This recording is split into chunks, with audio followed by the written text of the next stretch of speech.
Assalamualaikum dan selamat datang kepada para penonton dan pendengar ke sesi podcast Borak Business, Entrepreneurship is a Lifestyle. Jadi untuk mereka, untuk anda-anda yang baru singgah ataupun baru kenal dengan video-video kami di podcast Borak Business ni, podcast Borak Business ni merupakan satu talk show lah, boleh kata. Satu talk show dan juga satu siri podcast yang mana kita akan banyak berborak, banyak berdiskusi dan berbincang tentang topik-topik berkaitan dengan bisnes dan juga keusahawanan lah. Cuma untuk episod kali ini dia agak unik sikit sebab kita berbincang dari sudut sejarah dan bukannya dari sudut teknikal ke ataupun realiti perniagaan pada masa kini ke apa kan. Jadi untuk episod kali ini kita akan berdiskusi tentang satu topik yang pada saya unik lah, iaitu tentang jati diri usahawan Melayu. Betul ke usahawan Melayu ni tak pandai berniaga? Jadi kita datangkan seorang tetamu yang sangat istimewa, yang even saya pun pernah berforum lah kot, jadi moderator lah kot sebelum ni kan. Dalam satu siri perbincangan tentang filem Mak Kilau, yes. Tentang filem Mak Kilau. Jadi kalau berjumpa dengan Abang Tanjak ni, nama Taqiyuddin, betul? Nama dia cuma lebih popular digelar sebagai Abang Tanjak lah. Jadi kalau jumpa dengan Abang Tanjak ni, memang dia takkan cerita benda lain lah, dia akan cerita pasal sejarah aja. Dan kebetulan saya ni pun minat sejarah. Kalau kat sekolah menengah dulu, kalau saya boleh cerita lah, dekat sekolah menengah dulu saya tidak pernah tidak A sejarah. Memang sukalah dengan sejarah tu. Cuma kalau minta jawab soalan SPM balik, rasanya memang lupa lah. Okey, itulah sejarah kan. Melayu mudah lupa kan. Jadi mungkin kita minta Abang Tanjak untuk perkenalkan diri dan mungkin buat apa sekarang ni. Okey, Assalamualaikum warahmatullahi wabarakatuh. Pertama sekali, terima kasih kerana menjemput datang untuk podcast hari ini. Nama saya Muhammad Taqiyuddin bin Muhammad Tabarani. Tapi kalau semua panggil Abang Tanjak lah, sebab kita ni bawa image sejarah apa semua lah. Dan sekarang ni saya ada dua benda saya buat. Saya buat dalam bidang latihan. Latihan dari sudut pembangunan jati diri dan juga soft skill. Terutama dalam komunikasi, public speaking. Dan yang kedua, saya buat sales jugalah. Dalam bidang, sekarang kita baru berjinak-jinak dalam bidang permotoran, dalam bidang jual beli kenderaan. Kita jual Recon Premium lah daripada Jepun. So sekarang ni kita masuk kepada bidang yang terbuat hasil lah, kata nak berniaga kan, masuk dalam bidang lagi. Tapi yang Kowe tu masih jalan lagi ke? Masih lagi. Tapi kita sub kepada kita punya apa nama ni, PA kita lah. I see. Kurungan wife. Kira berkembang lah bisnes tu. Berkembang. Dah ada orang yang boleh di subkan kan. Okay, bila cakap tentang sejarah ni lah kan, sebab memang ini point kita sebenarnya. Kita nak tahu sejarah Melayu dan bagaimana Melayu ni adakah betul-betul bangsa yang pandai berniaga ataupun tak, which is kita akan borak lepas ni. Saya nampak Abang Tanjak ni memang kalau kat media sosial memang banyak sentuh lah tentang sejarah-sejarah ni apa semua kan. Adakah memang ada latar belakang pendidikan dalam bidang sejarah ni ke, ataupun sekadar minat semata-mata ke, ataupun macam mana? Mungkin boleh cerita sikit macam mana terjebak je tu. Soalan yang bagus lah. Soalan ramai yang tanya. Awak ni ambil degree sejarah ke? Tak, saya degree mechanical engineering. I see. Biasalah engineer orang yang paling banyak buat benda yang bukan engineer. Dia versatile lah. Dia solve people problem dan in many ways lah. Macam tu. Jadi background saya dalam bidang mechanical. Dan macam ni saya terjebak dalam bidang sejarah ni. Waktu saya lepas degree, saya betul dalam bidang latihan, bidang training. Dan waktu tu bidang soft skill, pembangunan modal insan lah lebih kurang. Jadi sampai suatu tahap tu, kita punya boss, kita punya managing director, dia tanya saya, dia kata, Taki, cuba awak cari apa punca masalah sosial remaja. Sebagai trainer, simple lah jawapan kita. Tak ada jati diri. Simple macam kita trainer kan, orang kata tak ada jati diri tu je, tak ada, itu simple. Tapi bos saya lanjutkan soal lagi. Define jati diri. Wah sudah, aku dah jam. Apa jati diri kan? Yang kita selalu pergi camp, orang kata jati diri ni umpama pohon jati. Duduk dalam hutan, akar dia mendalam sampai ke pasak tanah. Kalau ada ribut ke dalam hutan apa, dia tetap kukuh berdiri. Sebab tu nama dia jati diri. Tapi apakah jati diri? Masih lagi tak faham. Bos saya tanya balik. Betul awak nyuraman tapi tak tepat. Sudah. Dia tanya aku soalan dan dia kata tak tepat. Okey, tak apa. Dia bagi saya buat research sebulan. Masuk jati diri, apa tu? Keadaan orang remaja sekarang, kenapa masalah sosial terlampau banyak sangat apa semua. Jadi kita dah sampai 1 bulan tu, jumpa present. Present macam-macam. Present ni semua. Dia kata, betul awak punya ni, tapi tak tepat juga. Jam. Aku dah jam lah. Asal tak tepat pula, penat aku buat research sebulan kot. Lepas tu dia buat apa? Dia bagi saya manuskrip. Manuskrip Portugis, 1509, 1511. Portugis Document on Malacca, 1509, 1511. Taki, baca, hadam, modulkan. Start tu saya terjebak dengan sejarah. Wow, daripada satu kitab tu lah. Daripada satu kitab. Dia manuskrip tebal, lebih kurang ada 600 ke 800 buku surat dalam bahasa Inggeris yang diterjemahkan bahasa Inggeris dan juga bahasa Portugis lama. Boleh tak terangkan kepada pendengar ataupun penonton, manuskrip ni apa sebenarnya? Manuskrip ni apa beza manuskrip dengan buku ke apa kan? Manuskrip ni hasil tulisan tangan sejak daripada mungkin daripada tahun 1500, 1400, 1200. Yang mana manuskrip ni adalah yang ada range 500 tahun, 600 tahun macam tu. Dan manuskrip tu ditulis sama ada diary, surat-surat kepada orang lain apa semua. Jadi kita takrifkan sebagai manuskrip. Manuskrip lama, manuskrip purba, itu adalah orang kata manuskrip penulisan. Kalau buku kita tulis sebab ada motif. Betul. Contoh macam buku ni Rahsia Kerajaan Melayu. So saya nak tulis Rahsia Kerajaan Melayu. Tapi kalau buku ni ditulis 500 tahun lepas, 1000 tahun lepas, digelar sebagai manuskrip. Itu je beza dia. Kalau dia lama, manuskrip. Kalau dia baru, buku. I see.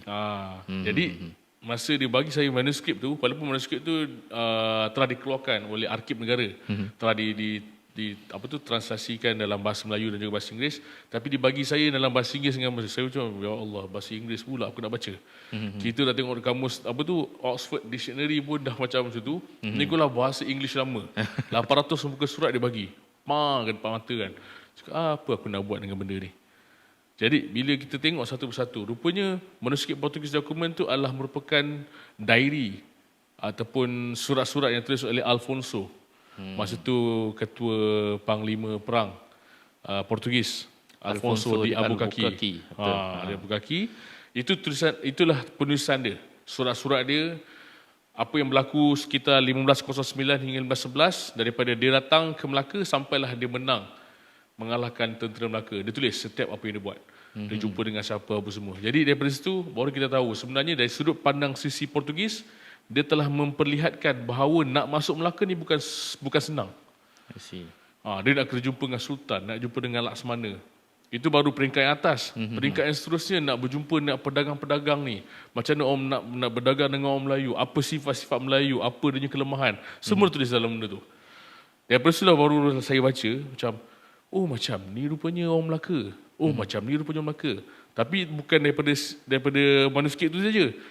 Waktu tu kita dah rasa macam, best. Baca walaupun pada masa apa benda aku nak baca manuskrip kan. Tapi bila berkenaan, kita nak support dokumen daripada manuskrip tu, kita kena pergi banyak wacana.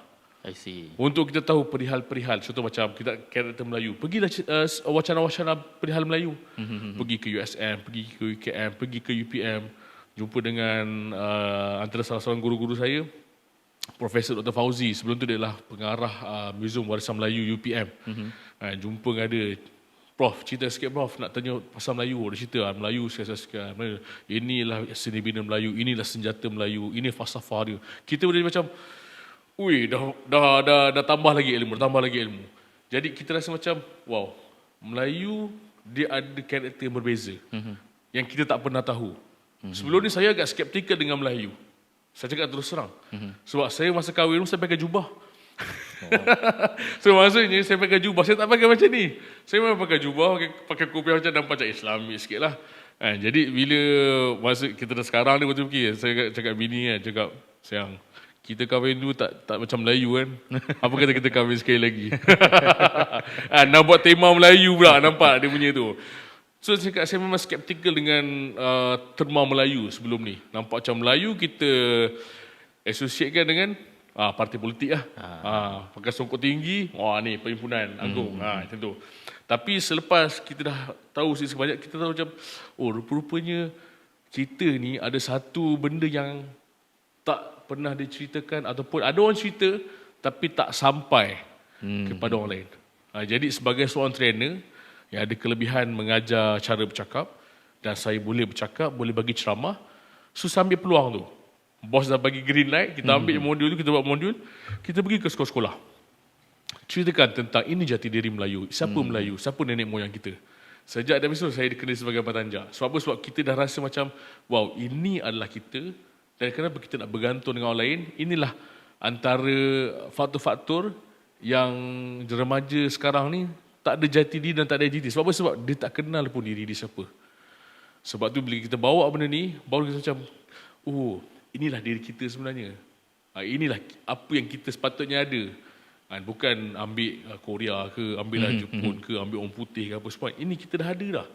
Kita dah ada idola, kita dah ada. Kita ada idola dan kita ada karakter kita sendiri. Cuma benda tu disimpan sebab apa? Sebab adalah faktor-faktor sewaktu penjajahan berlaku apa semualah. Saya betul. Itu yang menyebabkan kenapa saya berada dalam dunia sejarah selepas itu.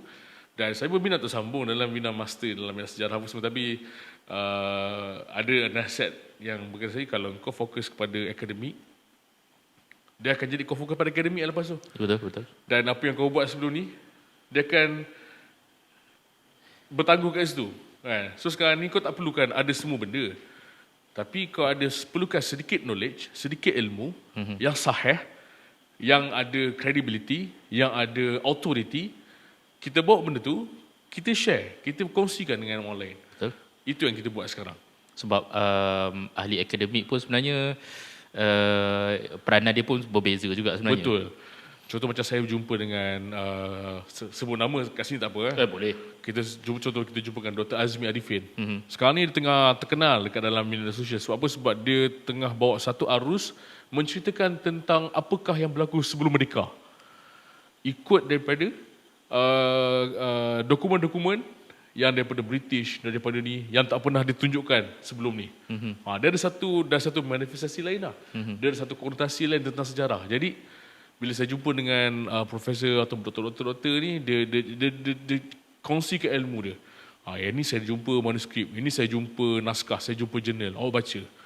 Kita baca macam, so mereka ada tanggungjawab diorang sendiri. Maksudnya tanggungjawab untuk bawa semua bukti-bukti yang ada, naskah-naskah yang ada, tapi siapa nak sampaikan? Sebab dia dah bawa benda tu pun dah kira rahmat besar lah.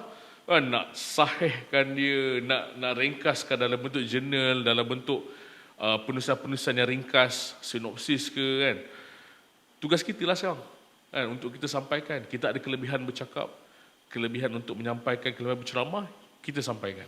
Adakah versi sejarah yang Abang Tanjak dalami sekarang ni begitu bertentangan dengan sejarah yang diberitahu ataupun dia ajar di sekolah-sekolah ke apa? Macam mana nak cakap? Dia memang bertentangan lah. Boleh kata bertentangan. Dan saya boleh katakan begitu sebab apa? Dr. Azmi Arifin ni sebelum ni dia adalah merupakan antara orang yang mengawal selia konten dalam buku teks sejarah sekolah. Jadi bila dia keluarkan benda yang nampak, prof ni lain ni prof. Doktor lain doktor kan. Kenapa doktor cakap tu? Sebab inilah sebenarnya. So bila dia cakap macam tu dan dia ada authority yang sebelum dia pernah buat, siapa kita nak menyanggah kita tak ada apa-apa authority pun. Dia ada dan dia cakap ini salah, ini yang betul. So kita pun rasa macam, okey tak apa, saya ikut kepada pandangan jumhur profesor atau jumhur academician lah. Mana ada pembentang kata kerja, kita ambil yang mana yang memang dah ditetapkan, itu yang kita bawa. Walaupun dia agak bertentangan, sebab kita kena faham sejarah ni bersifat dinamik. Contoh macam, hari ni sejarah ni kita baca A. Tapi tiba-tiba, dekat Arkib London, kita jumpalah manuskrip tahun 1800 berkenaan dengan ni. Dan manuskrip tu dikatakan sebagai yang sah dan sahih. Sejarah kena berpandukan bukti. Jadi itulah bukti yang terbaru untuk sejarah kita.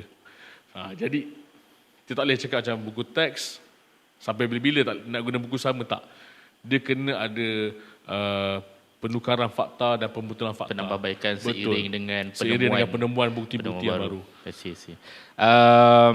Back to topik lah. Kata bila kita cakap tentang usahawan Melayu ni kan, kita lihat even bangsa kita sendiri tak begitu positif dengan kebolehan dan juga potensi usahawan-usahawan Melayu ni. Sebab apa? Sebab saya pun pernah buat video tentang keusahawanan dekat kita punya channel, yang mana kita mendapat satu kecaman yang agak sinis dan negatif juga tentang usahawan-usahawan Melayu. Saya bagi contoh, usahawan Melayu ni jenis suka bagi harga Yahudi lah, suka kalau dapat projek tak buat betul-betul lah, apa benda semua kan.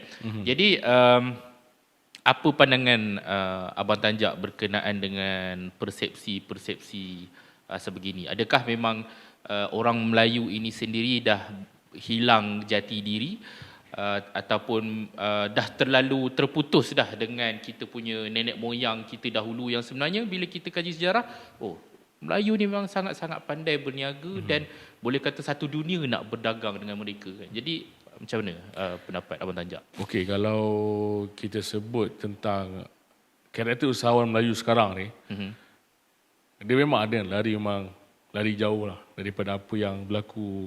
Kalau kita baca, kalau dalam buku Teknologi Usaha Melaka tentang perniagaan, kenapa orang suka berdagang dengan orang Melayu? Sebab satu, jujur. Yang satu, bila dia buat setiap urus niaga, dia mesti akan letakkan Islam tu yang pertama. Itu adalah merupakan, orang kata apa, bukan slogan, dia panggil trademark orang Melayu. Itulah, kalau branding Melayu, dia jujur, mesti Islam tu adalah nombor satu. Sebab tu orang suka berdagang dengan orang Melayu suatu ketika dahulu. Kalau nak dikaitkan dengan sekarang, kan, dengan dengkinya, kan, dengan letak harga Yahudi melampau-lampau, maksudnya dia tak ikut apa yang Nabi dah anjurkan. Apa yang muamalah yang Nabi dah anjurkan sebelum ni, pada zaman Nabi apa semua.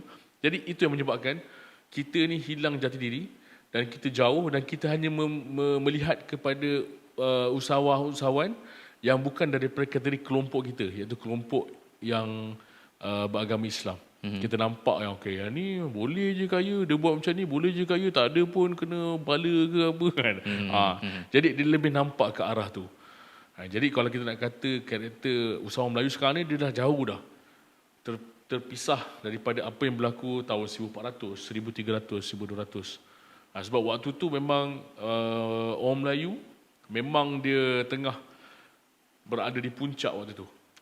Kalau kita baca tentang sejarah Melaka itu pun sendiri, kita beritahu iaitu Melaka ni adalah sebagai satu pusat perdagangan sedunia. Orang kata macam kalau siapa dapat menguasai Melaka, maka dia telah mencekik leher Venice. Venice adalah pusat, kalau kata perniagaan di Eropah, itulah pusat dia, Venice. Betul. Jadi siapa yang kontrol Melaka, siapa yang kuasai Melaka, maka dia menguasai dunia. Dia menguasai tengkuk Venice. Ini sejarah barat memang menceritakan tentang perihal Melaka lah. Jadi kita dapat lihat kat sini bahawa mereka ni jadi macam ni sebab apa? Itu tadi, Islam, jujur. Bila dia pegang Islam sungguh-sungguh, jujur sudah semestinya. Timbangan dia tak tipu. Kalau buat satu benda, mesti berkualiti. Bukan sekadar cincai-cincai. Kalau dapat projek, dia buat betul-betul. Itulah sifat-sifat yang menyebabkan orang Melayu dulu jadi kegilaan orang lain untuk berniaga dekat sini. Sebab tu orang suka. Jadi sekarang ni kalau kita reflekskan kembali, kita tengok balik, cerminkan diri balik, adakah kita ni sama macam seperti dulu? Kita ambil simple lah, jujur lah. Jujur. Kalau kita contoh jual buah, buah mana yang kita letak dekat atas, bawah ke apa semua, kalau masa timbang tu buah mana yang kita letak. Kalau dari sudut etikanya, berniaga contoh, berniaga makanan, ada kadang-kadang kalau kita dapat lihat, berniaga makanan, ada SOP daripada Kementerian Kesihatan, tapi tak ikut. Merokok semasa mengendalikan makanan, itu pun dah dikira sebagai satu benda yang tak ikut tata cara yang Islam dah ajar. Lalang merokok tu haram. tak tak cukup Islamik. Kita ingat sekarang ni Islamik tu adalah menampal ayat 1000 dinar dekat restoran ke apa kan. Betul. Sedangkan Islamik sebenarnya adalah tata kelola yang Ya, betul. Tata kelola. Tata kelola. Kena sebut. Jadi insyaAllah kita akan kupas lanjut tentang perkara-perkara ini.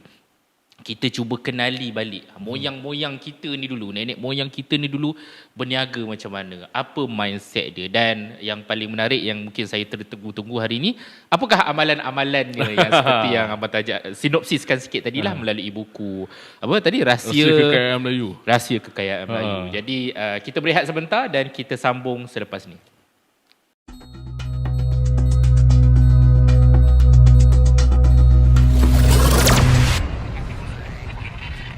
Kembali ke podcast Borak Business, Entrepreneurship is a Lifestyle. Tagline ni susah sikit nak sebut sebab tagline ni bahasa Inggeris. Mungkin kena tukar bahasa Melayu selepas ni. Betul. Bila dah ada jati diri. Jadi kepada para pendengar dan para penonton, ini dah boleh kata wajib lah sebenarnya, sunat muakkad, sunat yang dituntut untuk subscribe. Untuk subscribe segala channel-channel Borak Business yang ada. Kita ada TikTok, Instagram, Facebook dan juga di YouTube. Cuma YouTube kita parking di bawah channel Home of Ideas. Jadi berbalik kepada perbincangan kita sebelum ni lah, tentang bagaimana usahawan Melayu ni punya jati diri lah. Kan, untuk sesi kedua ni mungkin Abang Tanjak boleh share sedikit tentang buku Rahsia Kekayaan Melayu ni. Boleh. Sebelum kita go deep lah dalam perbincangan. Okey, jadi yang ni bukan sesi review tau, sebab kita ni sebab satu benda yang saya belajar daripada Tuan M, apa-apa, siapa-siapa pun kita, membaca adalah satu kemestian. Boleh kata kewajipan untuk kita lah. Sebab apa? Sebab dengan membaca ni kita dapat lebarkan lagi kita ilmu pengetahuan, dan tanpa kita pergi ceramah mana-mana pun, tapi dengan baca buku tu, ilmu tu akan masuk. Jadi salah satu benda yang saya rasa macam agak menarik untuk saya baca adalah satu buku yang dinamakan sebagai Rahsia Kekayaan Melayu. Saya akan ni buku training ke, buku training kan. Ya kan, siapa punya sifu marketing kan. Kan, sebab selalu ya rahsia marketing, power meletup apa semua kan. Rahsia Kekayaan Melayu. Lepas tu tengok ni penerbit ni memang penerbit yang kita kenal sebagai penerbit yang mengeluarkan buku-buku lama yang dialih ayat daripada tulisan Jawi kepada tulisan Rumi untuk bagi kita faham kan, iaitu daripada Akademi Jawi, tak silap. Akademi Jawi Malaysia. Orang Melayu pun dah tak reti bahasa Jawi sekarang. Itulah. Sedih. So bahasa Jawi lama mencabar juga nak baca. Kan, bila tengok ni Rahsia Kekayaan Melayu, saya jumpa buku ni di Pesta Buku Antarabangsa. Saya tengok, yang ni masa tu tengok harga berapa RM20 bro. Tak apa, kita beli je dulu. Baca kemudian. Tapi bila kita dah beli, tiba-tiba macam nak baca pula kan. Tengok Rahsia Kekayaan Melayu ditulis oleh Abdul Rahman Jamaluddin Al-Jempuli. Bila saya baca background dia adalah merupakan salah seorang ulama yang bergerak dalam parti politik. Wow. Dan parti politik waktu itu adalah Parti Islam Tanah Melayu. Dan dia ada jawatan penting lah dalam parti. Jadi macam, orang politik pun ada cerita pasal kekayaan ni. Sebab kita jarang jumpa buku-buku ulama berkenaan dengan bisnes, perniagaan. Betul. Kalau macam saya jumpa pun, kalau sebelum ni banyak contoh macam manuskrip lama ataupun buku-buku ulama-ulama ni dalam bidang taharah, bidang fiqh, adapun dalam bidang matematik. Tapi perniagaan ni sangat jarang. Jadi bila tengok ada buku Rahsia Kekayaan, saya pun terus beli. Dan bila saya tengok dalam ni, rupa-rupanya dia menceritakan tentang kenapa kita kena berniaga. Contoh, sebab-sebab wajib berniaga dalam buku ni yang tulis. Lepas tu, syarat-syarat berniaga. Lepas tu, apa yang menghalang kita jadi peniaga yang berjaya. Dan yang kita nak tahu ni, ialah baja-baja kekayaan. Bila baca baja-baja kekayaan, itulah rahsia dia. Maksudnya, baja ni adalah apa yang menjadi pemangkin kepada perniagaan tadi. Lepas tu ada disebut satu lagi, rahsia kekayaan di dalam pujaan batin. Itu memang baca pun. Baca pujaan batin. Apa benda kena pujaan batin? Kita baca pun, patutlah kena alih tulisan daripada tulisan Jawi kepada tulisan Rumi. Kalau tulisan Rumi kita baca pun macam kening. Bayangkan dalam tulisan Jawi kan. Dan ada disebut juga dalam ni adalah cabaran racun perniagaan. Apa yang menyebabkan orang Melayu itu boleh jatuh dalam bidang perniagaan. Itu sikit sebanyak yang kita beritahu. Dan antara lagi adalah antara amalan-amalan adalah tajribah ahli sufi dalam bidang perniagaan. Apakah yang menyebabkan sesuatu perniagaan tu ataupun kita punya rezeki tu boleh terhalang. Wow. Kan Rasulullah SAW kan pernah sebut tentang kalau kita buat dosa bermaksiat, itulah penghalang-penghalang dosa. Ada lagi aktiviti-aktiviti lain yang menyebabkan rezeki kita akan tersekat apa semua, sangkut macam tu. Kita semua percaya, tapi cuma jarang lagi kalau kita baca dari sudut penerangan seorang ulama dalam bidang perniagaan. Jadi ini salah satu buku yang bila saya baca, saya nampaklah macam, ya ni kalau aku boleh buat modul ni, aku jual seminar rahsia kekayaan Melayu.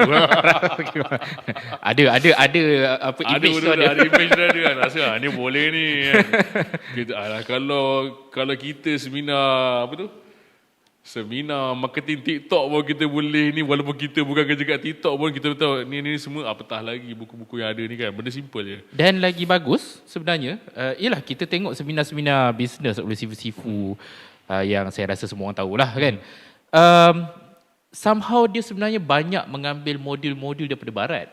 Betul. Rahsia-rahsia kekayaan daripada barat lah kan dia punya modul tu. Tapi kita lupa untuk tengok balik nasihat-nasihat yang memang dari nenek moyang kita sendiri, cara untuk berniaga dengan betul dan sebagainya. Dan kita boleh kupas dengan lanjut lah lepas ni. Betul. Nak tahu kenapa kita jarang ambil dari pendirian orang-orang Islam yang kaya? Nak tahu kenapa? Sebab mungkin persepsi menunggang agama ke apa? Macam mana?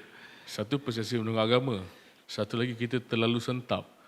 Sebab benda tu dah basic selalu kita buat, tapi kita rasa macam benda tu tak ada apa-apa pun sebenarnya. Tapi sebenarnya itulah kunci kejayaan dia. Paling simple, satu je benda lah. Bila orang kata kita nak berjaya, kan, solat subuh dekat masjid berjemaah. Boleh kita sebut tu nanti macam lemah aku dengar. Bila kita sebut tu nanti orang kata macam, alah, orang Cina ni boleh je kaya apa semua kan. Kita ni apa-apa sikit nak kena ni. Tak, itulah. Bila baca balik buku ni, itulah sebenarnya dia intipati. Kita baca pun macam Zaz. Kita sendiri baca pun alamak, ni memang betul-betul ni. Memang betul-betul sebenarnya itulah rahsia dia. Cuma nak tak nak je lah. Sebab tu bila kita sebut tentang rahsia tu, buku nipis je kan. Ini pun sebab ada satu Jawi, satu Rumi. So maksudnya buku dia separuh dah sebenarnya. So bila kita tengok buku dia separuh, tapi sebenarnya amalan yang disebutkan dalam buku ni sebenarnya adalah benda yang basic, benda yang asas kepada kita sebagai seorang Muslim. Baru saya macam, rupa-rupanya sebenarnya Melayu ni dia punya kadar keterlibatan ataupun dalam pengaruh Islam tu sendiri adalah secara menyeluruh. Maksudnya dia bukan Islam time ibadat je lah. Maksudnya dalam perniagaan pun kita pegang betul-betul, kita akan dapat. Contoh macam kalau kita pegang dalam solat, kita akan khusyuk dalam solat. So kalau kita pegang betul dalam bidang perniagaan, kita akan berjaya dalam perniagaan. Sebab tu bila kita jumpa dengan usahawan-usahawan orang Islam yang berjaya kan dekat luar sana, tanya amalan dia apa. Benda sama je kita jumpa, tapi macam ya ke? Mesti ada yang spesifiknya. Tapi saya tak. Dia memang rezeki tu Allah bagi, macam kita pun tak sangka-sangka macam mana. Dah macam kuliah agama pula kita sekarang. Tapi itulah dia ni sebenarnya. Baik. Kalau Abang Tanjak perasan lah, dalam episod podcast Keluar Sekejap bersama dengan Tun M, biasanya bila cakap dengan Tun M ni, even saya bersembang-sembang dengan Tun M kan, adalah peluang untuk berborak-borak dengan beliau kan. Memang benda yang sama, benda yang konsisten lah yang disebut, iaitu orang Melayu ini memang tidak pandai berniaga, kalau memang terkebelakang dalam ekonomi dan sebagainya berbanding dengan bangsa-bangsa yang lain. Adakah ini disebabkan oleh sejarah orang Melayu itu sendiri yang melalui fasa dijajah yang terlalu lama ke? Bolehkah kita meletakkan 100% kesalahan tu di atas fakta yang kita dijajah itu, ataupun bagaimana sebenarnya? Okey, kalau nak kata kesalahan ada persen ke atas penjajah, betul juga sebenarnya.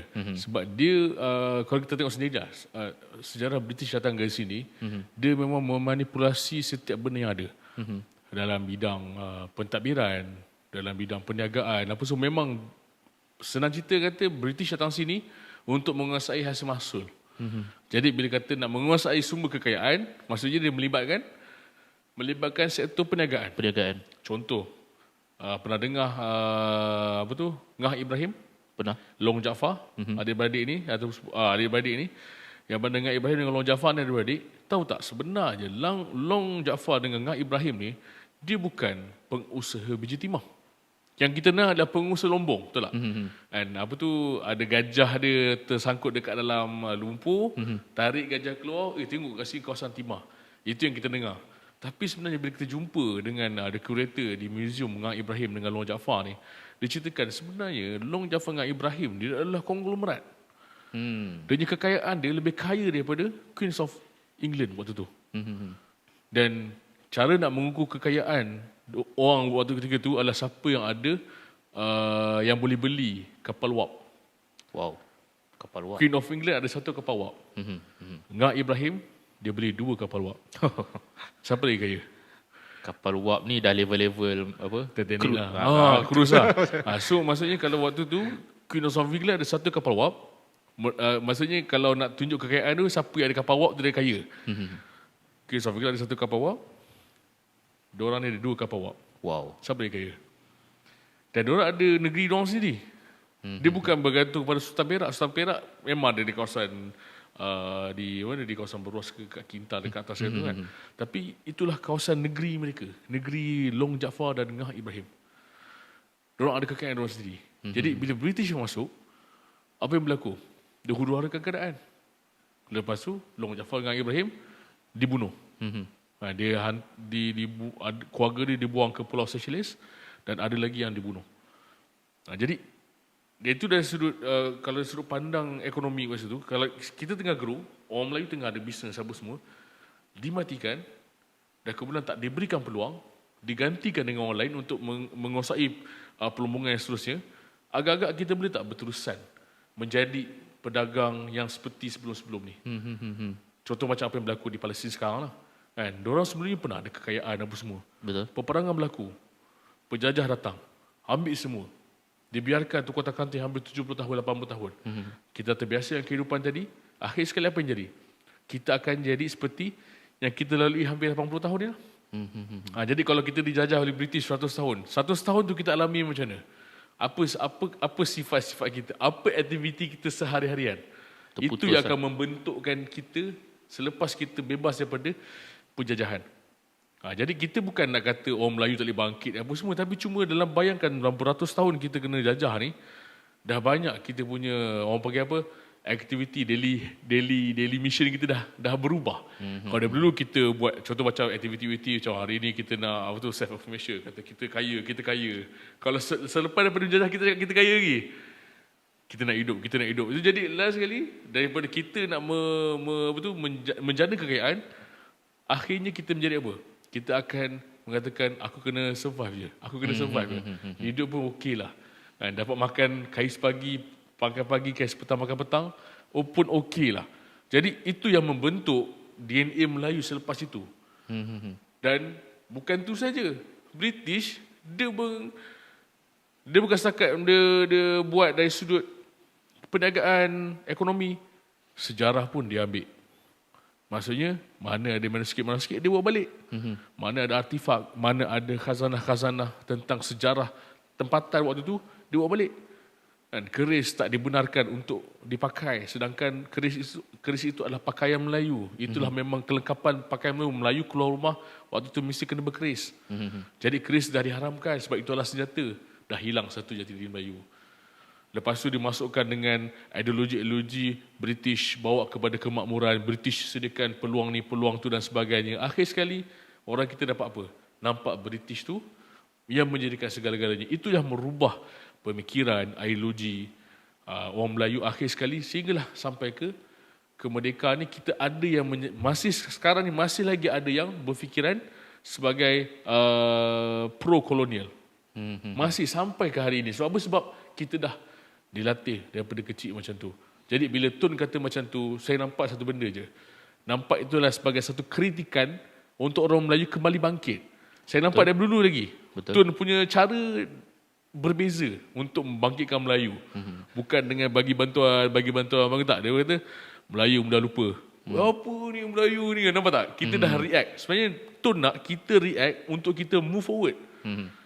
Dia pernah dalam satu wacana, orang tanya, Tun, apa pandangan Tun tentang sejarah Melayu? Kan? Dia cakap, ya sejarah Melayu, kita tahu kita sejarah hebat apa semua. Tetapi, dia tanya pada audiens, apa yang seterusnya? What's next?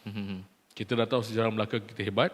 Kita dah tahu kita ni orang kuat berdagang. Kita tahu kita ni ada perniagaan yang memang dulu orang Melaka berbahara-bahara emas, unit pertimbangan emas, sehingga satu orang individu Melaka tu boleh ada kekayaan 4,000 kg emas. 4,000 kg, dan sebahagian orang panggil, kalau orang Melaka tu, sebahagian daripada pedagang Melaka ada berbahara sehingga 4,000 kg emas. Bayangkan betapa kayanya Melaka. Kan? Tapi Tun cakap tu benda je. Jadi kita dah tahu semua ni, what's next? Apa yang seterusnya? Nak khayal ke dengan sejarah-sejarah kegemilangan kita ada? Itu maksud Tun. Maksudnya Tun nak kita fikir macam mana untuk kita jentik balik. Bangun, sepak diri, bangkit balik. Jadilah macam apa yang kita sebelum ni. Takkanlah macam, aku kaya dulu, nenek moyang kita kaya, kita ni hebat. Sekarang lupa balik. Itu yang apa yang orang kata Tun sebut.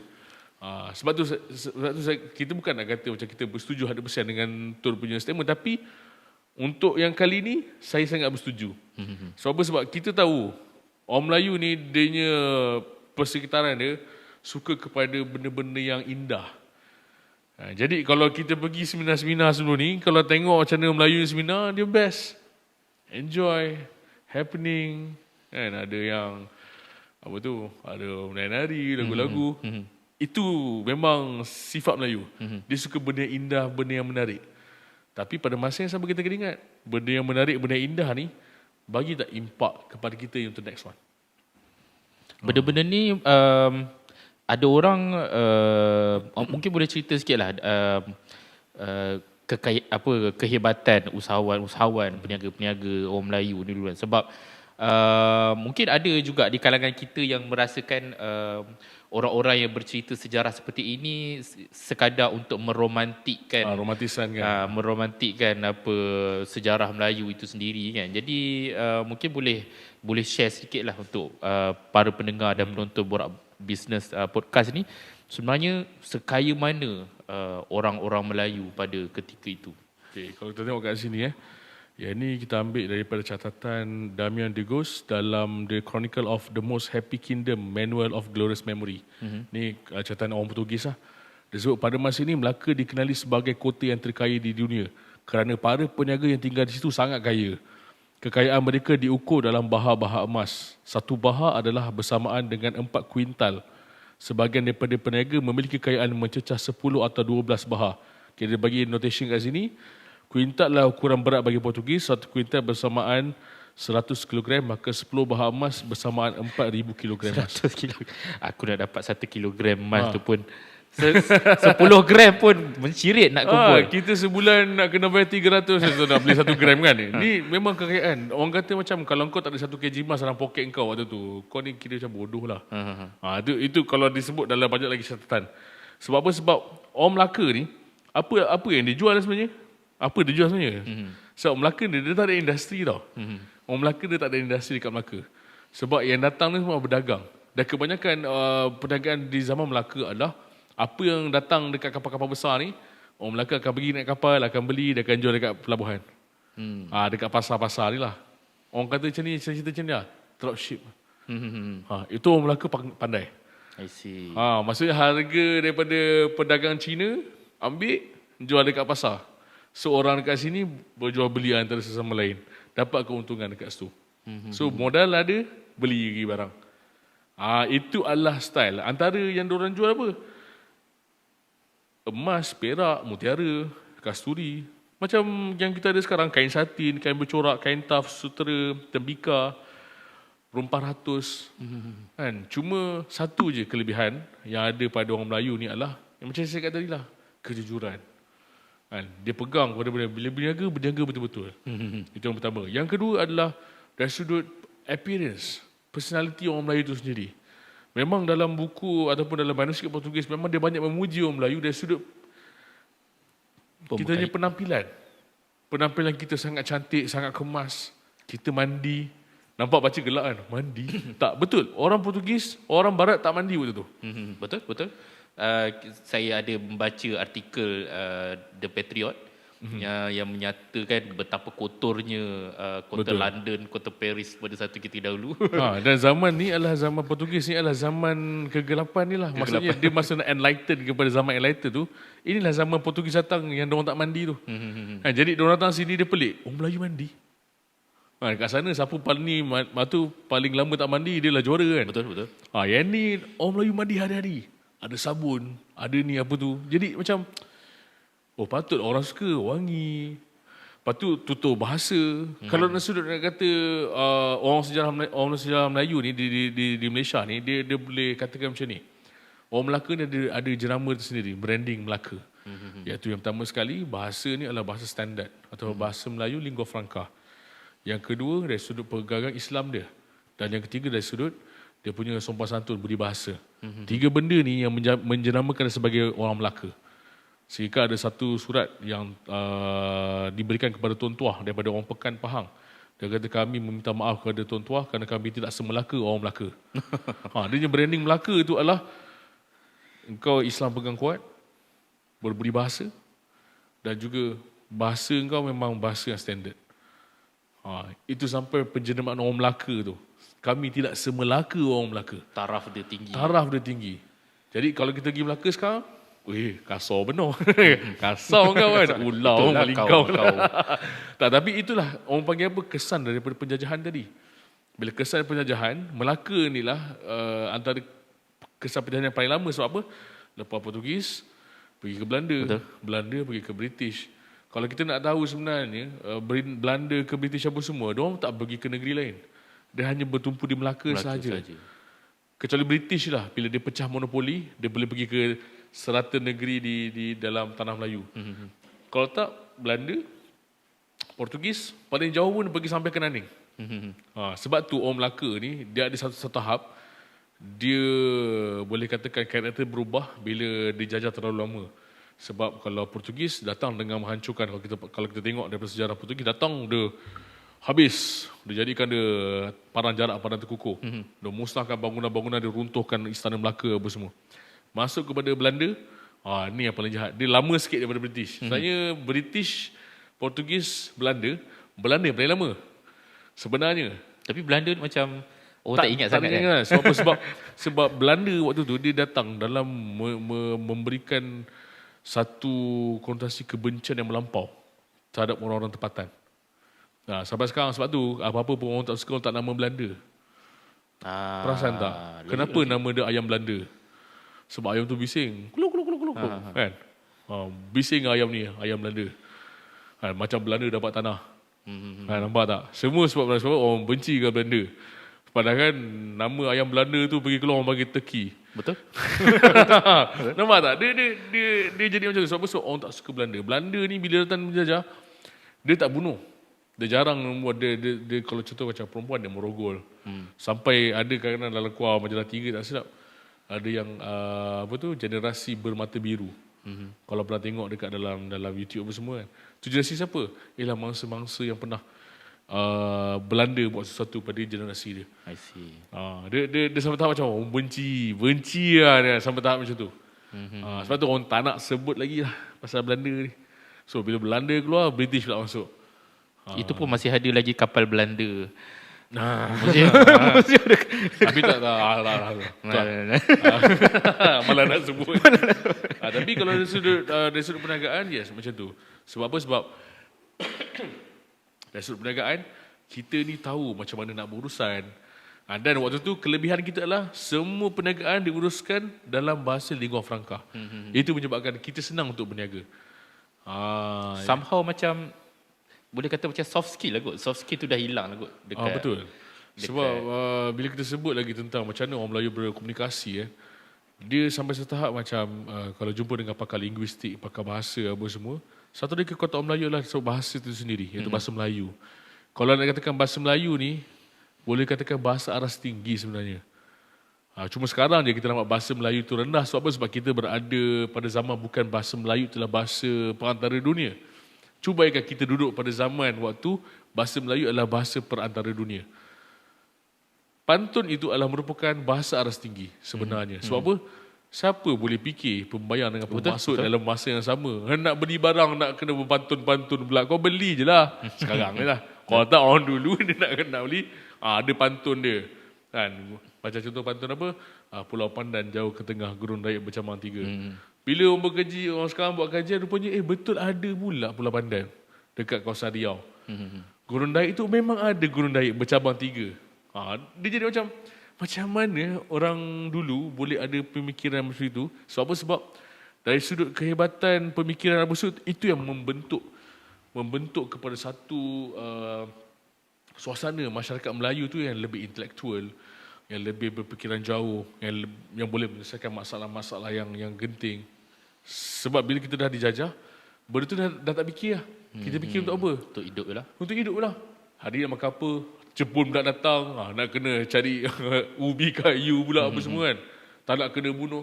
Itu yang menyebabkan akhir sekali minda orang Melayu dilemahkan dan akhir sekali terus hilang. Dan kita hanya absorb, kita hanya menyerap budaya-budaya yang datang.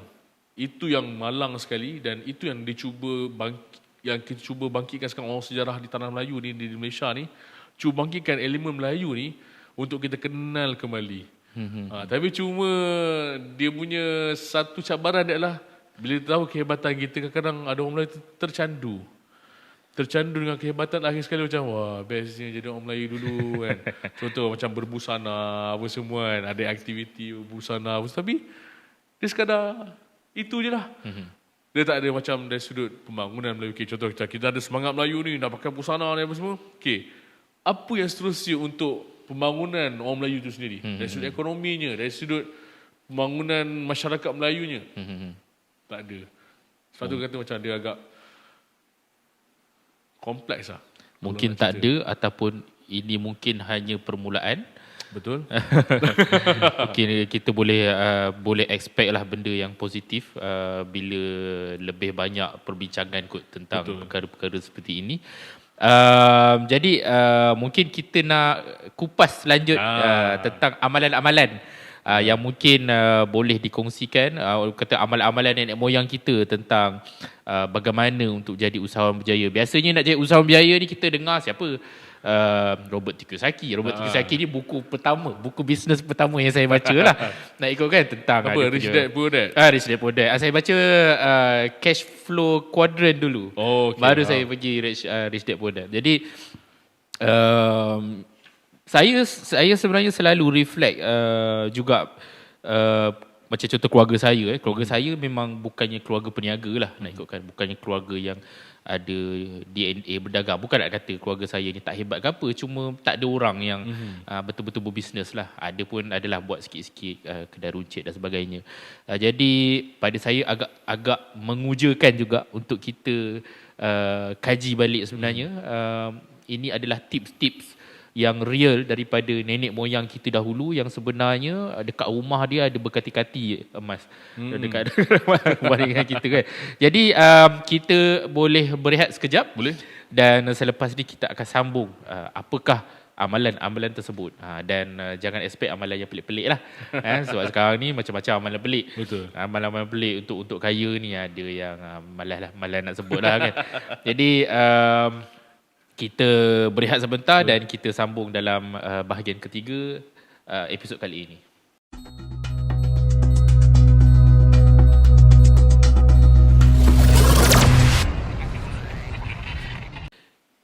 Kembali ke Borak Bisnes bahagian 3 untuk episod kali ini bersama saya Tuan Has dan juga Abang Tanjak.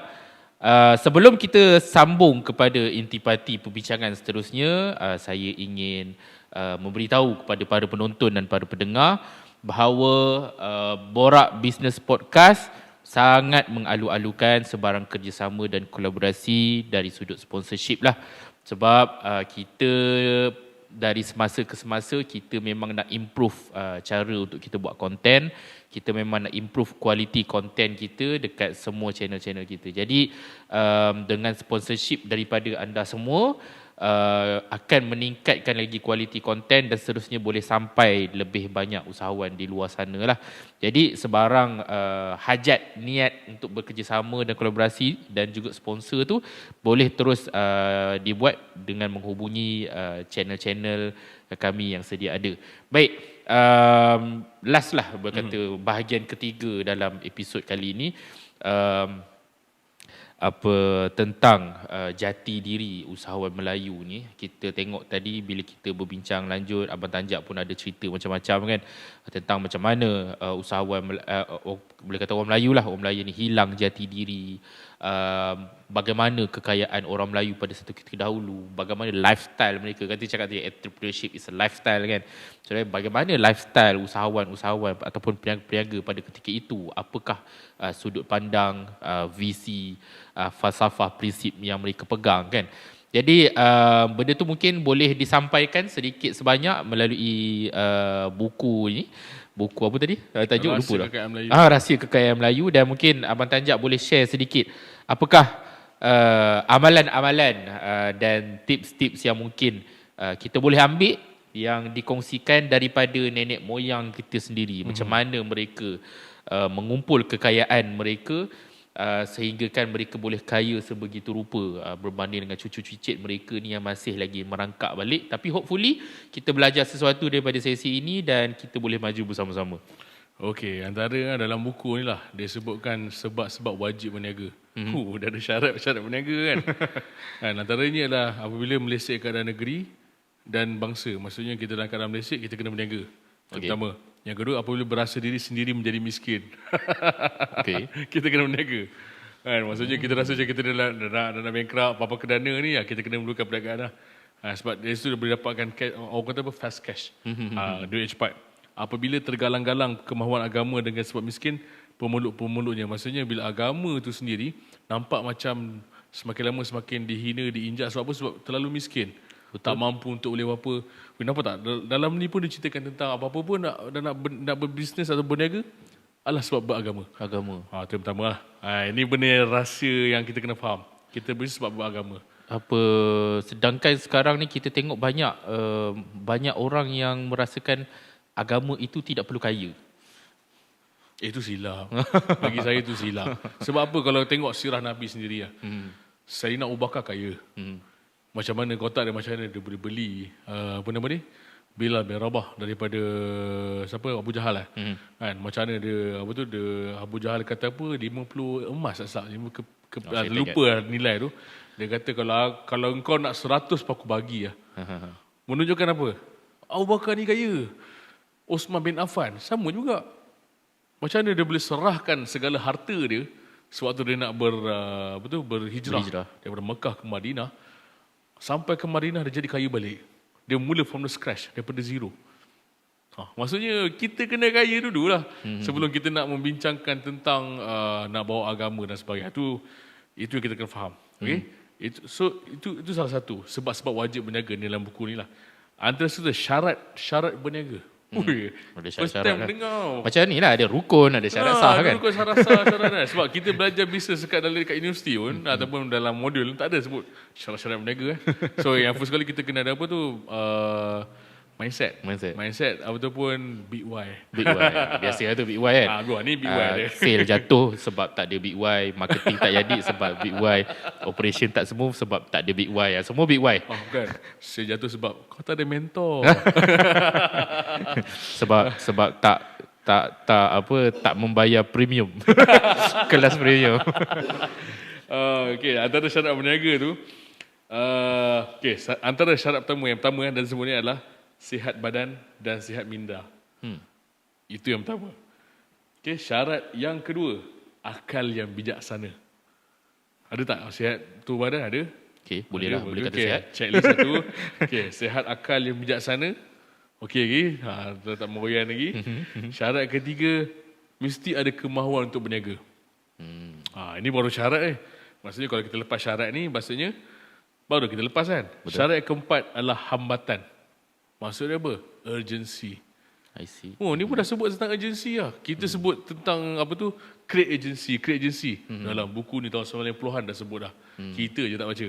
Antaranya adalah pertama, hendaklah kita berniaga barang-barang yang mesti dikehendaki oleh orang ramai seperti kain-kain, minyak-minyak tanah, garam, beras dan lain. Maksudnya kalau jual barang, kena jual barang yang orang nak lah. Maksudnya, ini salah satu benda. Barang yang menyelesaikan masalah, barang yang memenuhi keperluan. Itulah dua tu. Betul. So, ni adalah syarat yang asas. Maksudnya orang dulu pun dah membicarakan perihal ni. Tak tahu, dulu mungkin ada seminar kot. Kan? mungkin buku ni lah, buku yang daftar 100 dapat buku ni sekali. Ni premium ni. Yelah sebab ada hadis kan. Okey, antara lagi adalah musuh kekayaan. Yang pertama, zina. Memang dia dah sebut dah. Kekayaan ni zina, dia akan associate dengan perkara-perkara mungkar. Yang pertama sekali zina. Yang kedua minum arak dan ketiga judi. Itu dia sebut. 3 benda ni je. Berlaku tak sekarang? Betul. Itulah rahsia seterusnya. Dan sebenarnya tak rahsia dah sebab semua orang tahu. Betul. Okey, apa lagi? Tajribah ataupun apakah amalan-amalan ahli-ahli sufi yang berniaga. Okey? Ni adalah amalan-amalan yang menjadi penghalang kepada kekayaan. Alright. Yang pertama, Amalan penghalang, okey. yang ni pada don'ts lah. Don'ts. Yang kita boleh buat. Memadamkan lampu dengan mulut. Bukan lampu ni. Lampu minyak tanah lah dulu kan. Tekan dengan jari kan. Ni lampu minyak tanah lah. Jangan, tak tahu kenapa. Okey. Ni just kita beritahu sebab dia tak ada penguraian kan. Kalau kita cerita panjang sikit lah. Meniup makanan yang padas dengan mulut. Pernah dengar yang ni? Pernah dengar? Ini pun adalah amalan-amalan yang menghalang rezeki kekayaan. Okay, membiarkan makanan jatuh ke lantai tak kala makan. Okey. Boleh jadi Mungkin ada unsur pembaziran. Macam tu lah kot. Menyapu rumah dengan sapu tangan. Saya baca pun saya fikir kat sapu tangan. Ush. Antara lain apa lagi? Menyapu rumah pada malam hari. Alright. Kalau ni orang kita tanya lah, bang kalau vacuum tak apa kan? Jenuh lah macam tu. Kita orang memang vacuum malam-malam. Sama lah, petang panas. Mungkinlah itulah sebabnya. Tak, kita tahu sebab ini adalah antara yang disebutkan apa penghalang amalan-amalan yang menghalang rezeki. Membiarkan laba-laba bersarang di rumah. Maksudnya kita tak jaga kebersihan rumah kita kot. Mungkinlah. So bila kata kebersihan itu asas sebagai beriman. So kalau kita tak menjaga kebersihan, maksud kita tak ada iman. Sedap weh. Tidur di muka pintu dengan berbantalkan bedul pintu. Okey. Memakai seluar sambil berdiri. Ini saya pernah dengar Dr. Fazal Kamsah sebut. Kalau pakai seluar kena duduk. Saya pun cakap, duduk. Okey. So tu salah satu benda lah. Sekarang kita banyak benda kita kena tanya orang alim kenapa macam ni kan. Mengikat serban sambil duduk. Tadi pakai seluar sambil berdiri kan. Membiarkan sampah dan rumput-rumput di halaman rumah dan melonggokkan sampah di sudut-sudut dalam rumah. Dan kalau kita tengok kat sini kebanyakan dia adalah ada kaitan dengan kebersihan. Jadi bila kita sebut an-nazafatu minal iman atau kebersihan itu sebagai beriman, maksudnya kat sini adalah kalau kita tak jaga kebersihan, maksudnya kita ni tak ada iman. Sentap lagi sebut kan. Tak ada iman. Jadi tengok pada bisnes sekarang Melayu. Kedai kita bersih ke tak? Kan? Carta aliran keluar masuk duit kita bersih ke tak? Adakah kita sekadar mencuci duit? Tata kelola je. Nak sebut juga lagi perkataan. Okey, itu tentang amalan-amalan yang menghalang pada kekayaan. Okey, apa baji-baji kekayaan? Apa dia punya rahsia-rahsia dia? Okey, yang pertama adalah mengikut sabda Rasulullah. Baji kekayaan yang pertama mengikut sabda Rasulullah adalah timbang betul-betul. Ni berkaitan dengan riba semua lah. Ya, berkaitan dengan riba. Iaitu sebagaimana amalan keakhiratan itu ada mempunyai baja-baja yang mengekalkan pokok-pokok itu dan berbaja yang mensuburkan. Maka itulah juga kekayaan yang ada mempunyai baja-baja yang memajukan. Iaitu bersumberkan benda-benda yang berkaitan dengan akhirat. Hendaklah mengeluarkan zakat kerana di sisi zakat ada satu rahsia yang menarik kekayaan datang. Apa lagi? Jangan kita mengambil untung berganda-ganda. Okay.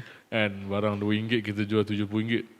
Oh, sebab apa nak bagi dekat dropship apa semua kan. Tapi itulah Itu harga benda tu pun. Yahudi. Ini salah satu benda yang maksudnya ulama pun dah sebut juga. Maksudnya buku ni disusun oleh ulama dan ulama pun rasa jangan mengambil untung yang berganda-ganda. Okey. Yang keempat, jangan berhutang. Alright. Okay, kebanyakan orang Melayu di hari ini hari ini tahun 1990-an telah mulai gemar kepada berniaga, tapi sangat-sangat jarang yang berpanjangan kerana mereka sangat-sangat suka memberi pembeli-pembeli berhutang. Maksudnya ansuran. Pembeli mereka berhutang dengan mereka. Okey, maksudnya tak ada kredit term lah. Dia kena cash, dia kena tentu juga bayar. So itu salah satu.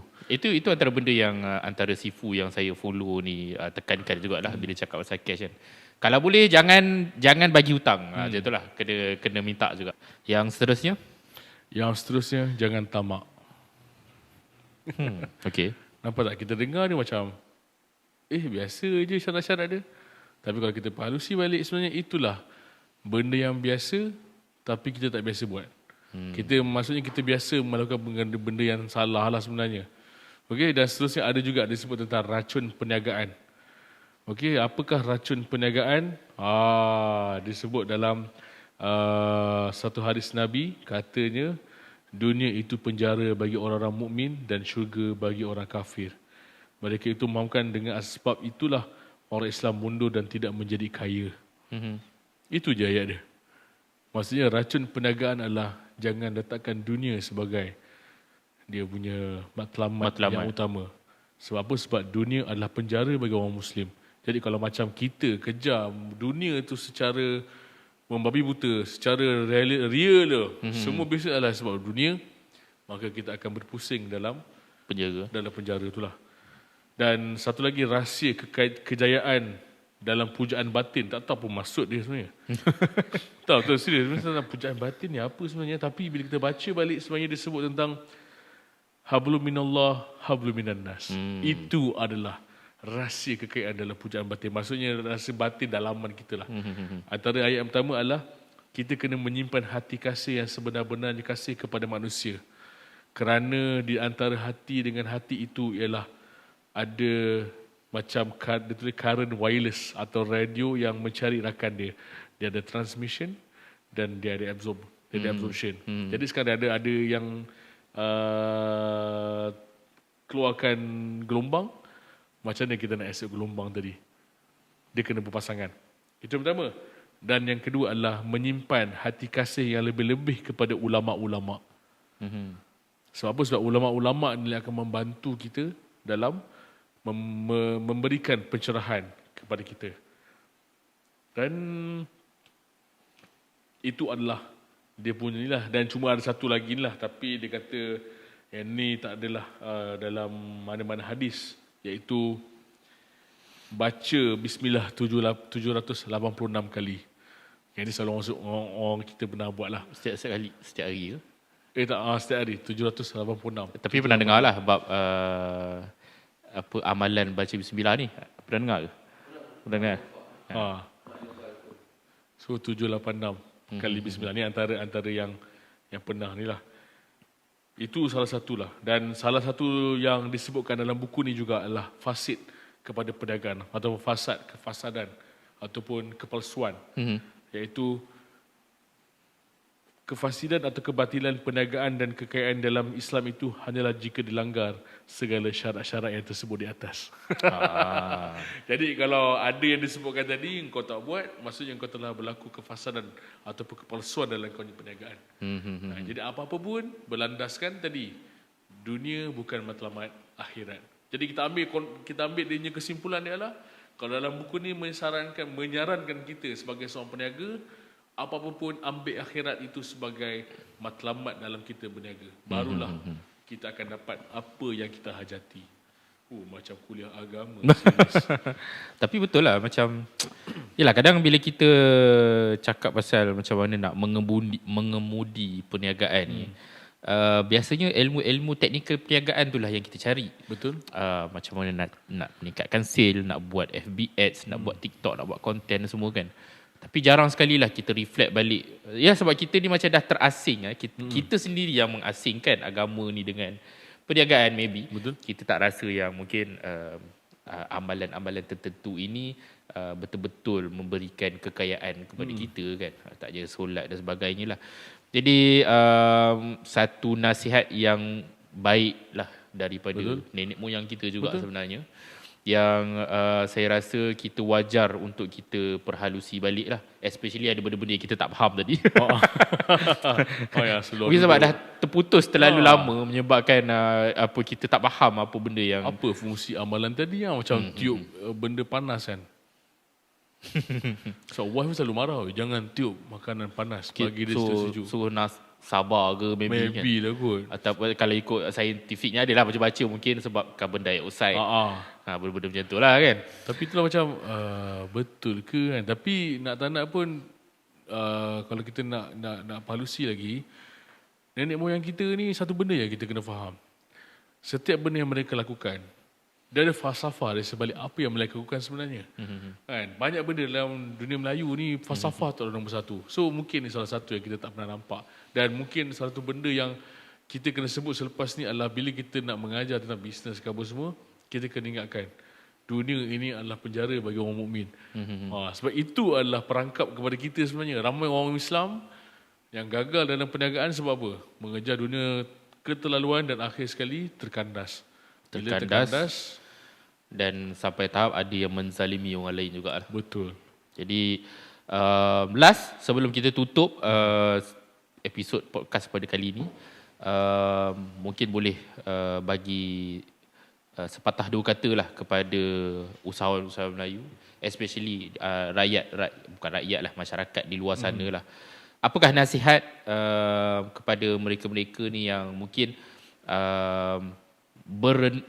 merendah diri sangat, maksudnya tak yakin dengan DNA Melayu itu sendiri. Mungkin ada sepatah dua kata lah nasihat kepada mereka-mereka ni. Okey, kepada yang merasakan kita ni Melayu tak pernah berniaga apa semua kan, ketahuilah kita ada banyak teknologi-teknologi yang pernah kita bangunkan.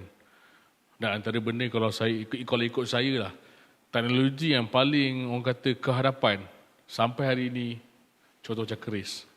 Itu sendiri. Jadi kalau siapa yang biasa peratuk keris, kaji secara saintifik kenapa keris tu orang Melayu pegang dan sebagainya. Dan dia boleh tahu sebenarnya itulah level kita sebenarnya. Kita pernah berada pada satu tahap yang tinggi dan kita pernah dipandang tinggi orang lain. Dan sekarang yang beritahu hebatnya Melayu ni semua ni orang luar, Portugis kan. Hatta orang British sendiri memang mengagumi orang Melayu dari sudut perwatakan, dari sudut budi bahasa dia. Sebab tu kalau kita tengok sekarang ni, kalau orang luar datang ke sini kan, kenapa diorang suka duduk kat Malaysia? Kenapa dia suka? Sebab dia suka dalam suasana budaya macam ni. Jadi kita jangan merendah diri sangat. Sebab kita ni memang dilahirkan, memang ada kelebihan yang Allah berikan. Setiap bangsa ada kelebihan. Cuma sekarang ni kita kena nampak kita ni dulu, jangan nampak orang lain dulu. Masalah kita ni kita nampak, powernya diorang, hebatnya diorang. Tak, kita sendiri kena nampak kita hebat. Sebab kita ada banyak sejarah-sejarah yang hebat. Jangan tengok sejarah lampau, tengok sejarah yang sekarang pun. Banyak, contoh macam pelajar-pelajar cemerlang di luar negara. Siapa? Orang Melayu juga. Betul. Kan? Contoh macam di awal kemerdekaan apa semua, yang businessman di tanah Melayu. Siapa yang ni? Orang Melayu juga. Kan? Sehingga kan orang British pun ada yang dengki dengan orang Melayu business, ada sampai bunuh orang Melayu dari sudut bisnes apa semua kan. Jadi kita kena nampak benda tu dan kita kena rasa yang kita ni adalah merupakan pendahulu dalam negara kita. Kan? Kalau nak katakan bisnes ni dikuasai oleh sesetengah bangsa, tak. Kita ada kelebihan tu. Kan? Sebab saya dalam training, kita pernah jumpa je dengan agensi-agensi yang melibatkan contoh macam takaful ke apa semua kan. Memang tak dinafikan. Setiap tahun yang dapat sales yang memang top, memang orang kata apa, yang champion lah, datang daripada Melayu. Isteri saya pernah cerita, geng Thermomix ni yang menjual Thermomix ni kan. Satu dunia punya sale orang Malaysia, Melayu. Top. Betul. Kalau contoh macam Kowe sendiri sama tak? Sama Kowe pun Melayu. sama tak? Wow. Agensi dalam Kowe yang mana yang power Melayu nombor satu. Sebab apa? Sebab Melayu ni dia ada dia punya matlamat dalam berbisnes sebenarnya. Cuma sekarang dia tak jelas matlamat dia apa. So dia nampak mungkin dunia tu yang first sekali. Tapi tak salah sebab orang yang bukan Islam pun bila dia kejar dunia dia dapat.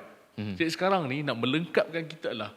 Bila kita kejar dunia, kita akan dapat sekian-sekian. Tapi bila kita kejar akhirat, macam ulama' sebut lah. Kita dapat dua-dua lah. Kita dapat dua-dua. Jadi kita kena fikir balik apa yang kita nak.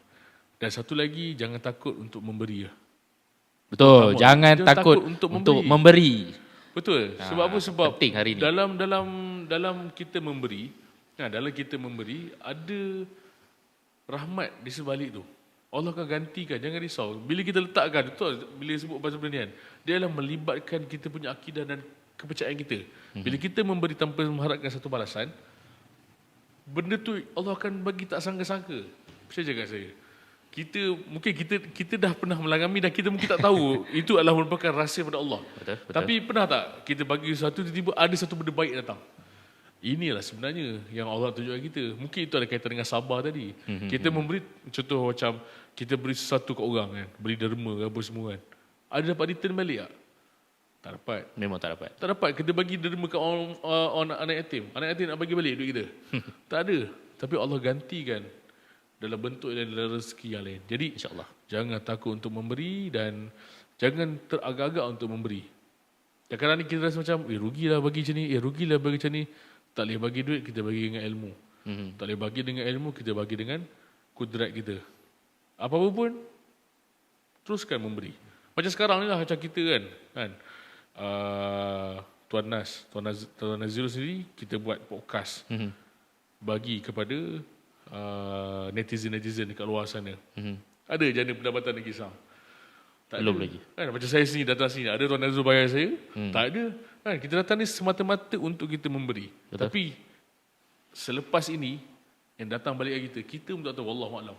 InsyaAllah. Tapi yang paling penting, teruskan memberi, insya-Allah Allah akan bagi kita something dan itu adalah sebenarnya yang disebutkan tadi.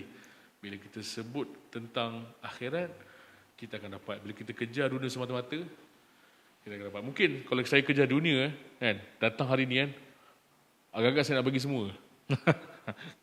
Minta maaf ya, ni kena subscribe. Nak kena upsell. Minta maaf ya, ni kalau chapter ni, yang ni saya kena buat seminar dulu, nanti datang lah. Borang dekat belakang. Kejar. Potong harga. Potong harga. Okey, hari ni saya bagi diskaun. Kalau kita kejar dunia betul. Saya cakap tu, sampai wife saya cakap, bang, kalau abang ni macam ni, asyik bagi free je bang. Kan? Bila nak kayanya? Tak, saya cakap dekat wife saya cakap simple je. Selagi kita memberi, maksudnya kita ni ada sesuatu yang Allah tak dapat bagi kita lagi. Tunggulah benda tu akan datang. Kan? Sebab ilmu kita ada ni, takkan semua kita nak meletakkan nilai harga. Tak semua benda orang mampu untuk bayar. Betul. Kan? Dan tak semua orang rasa macam benda tu valid ataupun valuable untuk aku bayar tu cerita pasal benda ni. Ada, saya nak cerita rasa kat Melayu. Ada orang nak bayar saya RM50. Ada rasa macam, alah kau ni cerita pasal Melayu apa semua. Tak ada orang nak. Tapi bila kita share macam ni, dia nak ke tak nak, itu terpulang pada dia. Tapi tugas kita menyampaikan, Allah tengok usaha kita, insya-Allah kita mohon Allah SWT agar dia berikan segala apa kemudahan untuk kita buat selepas ni. Baik. Sesi yang sangat bermanfaat pada saya. Pada saya lah, saya buat, saya dan tim Has Production ni buat Borak Business Podcast ni, memang passion lah sebenarnya. Sebab kita banyak belajar benda baru. Lagi-lagi sesi off recording, lagi banyak benda yang kita belajar sebenarnya dengan panel-panel kita kan. Jadi insyaAllah, hopefully apa yang kita usahakan hari ini adalah manfaatnya, yang boleh dinikmati oleh lebih ramai orang selepas ini. Jadi saya bagi pihak Borak Business Podcast dan juga Has Production lah sebagai punya sponsor, sangat-sangat berterima kasih lah kepada Abang Tanjak kerana sudi untuk datang untuk berkongsi pendapat, berkongsi ilmu tentang topik yang kita sembang kepada hari ini. Dan kita ucapkan moga maju jaya dalam career dan juga bisnes juga. Dan insyaAllah kepada para penonton dan para pendengar, tunggu episod-episod yang lebih menarik pada masa akan datang, dan saya sudahi dengan wabillahi taufiq wal hidayah. Wassalamualaikum warahmatullahi wabarakatuh. Waalaikumsalam. Terima kasih dan jumpa lagi di Borak Business Podcast.